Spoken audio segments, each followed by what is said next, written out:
Je crois que c'est le même combat. D'abord, les despotes iraniens, ces mollahs incrédules qui luttent pour leur survie, pour la survie de leur pouvoir, et Vladimir Poutine, c'est la même sorte de régime. C'est le même gang d'assassins. Ils étaient alliés d'ailleurs en Syrie.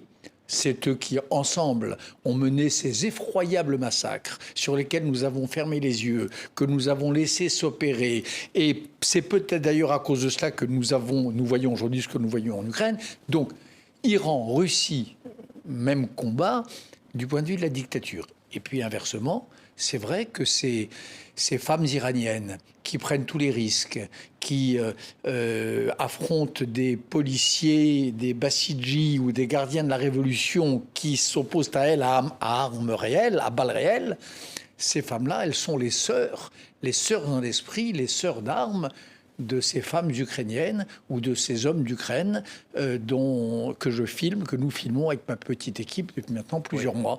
Je pense en effet que c'est la même histoire. Oui, dans la ville de Mahsa Amini, des coups de feu ont été tirés au 40e jour de deuil, aujourd'hui encore, à balles réelles, sur des manifestants.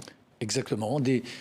Aujourd'hui, dans cette ville kurde, cette ville du Kurdistan iranien, où d'une certaine manière tout a commencé, puisque c'est dans cette partie du Kurdistan que l'étincelle a été allumée et que le feu de l'enfer de la répression a commencé. Dans cette ville-là, il y avait des femmes et des hommes qui se réunissaient pour se recueillir, pour terminer un deuil, pour avoir une dernière pensée pour Mahsa Amini, cette jeune femme qui a été assassinée par la police du régime iranien simplement parce que son voile était mal mis. Eh bien, cette foule recueillie, la seule réponse qu'elle a rencontrée, c'est en effet des balles réelles. Il y a là quelque chose à la fois de révoltant, qui appartient à un autre âge, et là aussi, je vous disais tout à l'heure que les Ukrainiens avaient déjà gagné. Je crois que, d'une certaine façon, dans un autre temps, ça prendra plus de temps, je pense que les Iraniennes aussi ont gagné. Oui. Ce défi qu'elles adressent au régime, il ne sera pas sans lendemain. Oui. C'est pas 2009, c'est pas 2019, c'est pas les révoltes contre Ahmadinejad au moment de son élection il y a 15 ou 20 ans. Il y a là quelque chose de neuf. Ce sont les piliers du régime qui sont ébranlés. C'est le peu de foi qui restait dans cette République islamique qui est sapé.